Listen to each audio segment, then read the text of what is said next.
I think that someone I had to give critical feedback to recently, I was afraid to because they're so valuable to me in the company that I don't want to offend them or upset them. And they work so hard.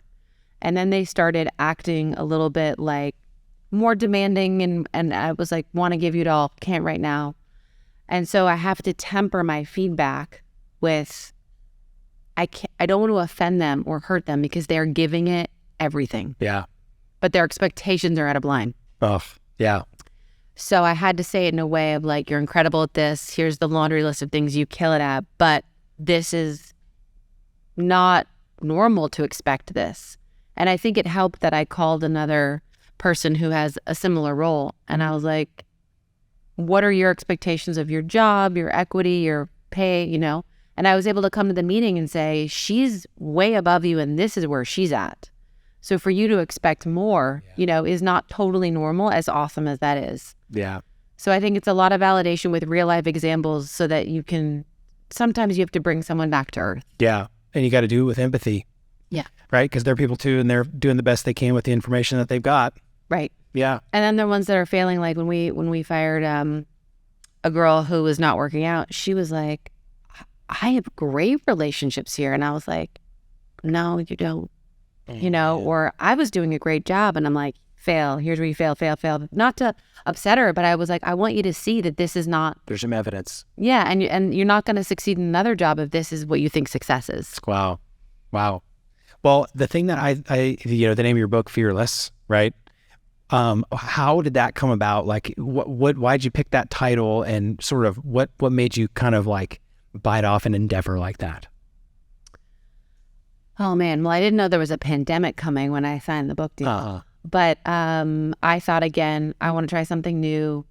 It didn't necessarily fall into my lap, but it was a far easier process to get a book deal than for maybe Joe off the street. Yeah.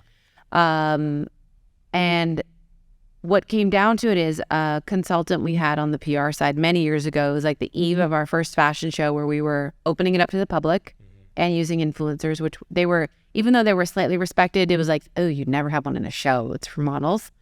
And I was like, are we doing the wrong thing? And I was really struggling. And like, I don't know. My brother was like, we're absolutely doing the right thing.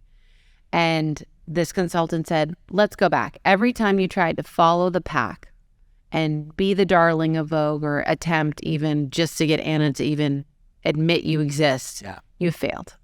She still doesn't know you exist. And it's okay. Look, your business. And he pointed through enough examples where we took these really big risks and it was great versus trying to do what everyone else did.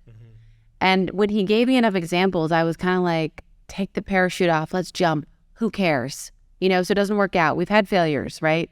There was the time where we had a Twitter feed at our show. The hashtag went viral, and then you might have seen some nude images that you were not expecting in front of 1,300 people. Like, that's a failure. But we learned from it, right? Yeah. And thank God that wasn't my idea. It was my brother's. Oh, geez. So I think that now when I look at risks, it's exciting. I get adrenaline from taking the risk versus what if this doesn't work? So what if it doesn't work? You know, like the what have I got to lose attitude. Yeah. So that's why I have the name Fearless. It doesn't mean you're not scared. You don't read the book and then you're like, I'm no longer scared. You're still scared, but you're like, I'll do it anyway. Right? As long as you're not doing one of those things that like gets you canceled, don't approach that in a fearless manner. Yeah.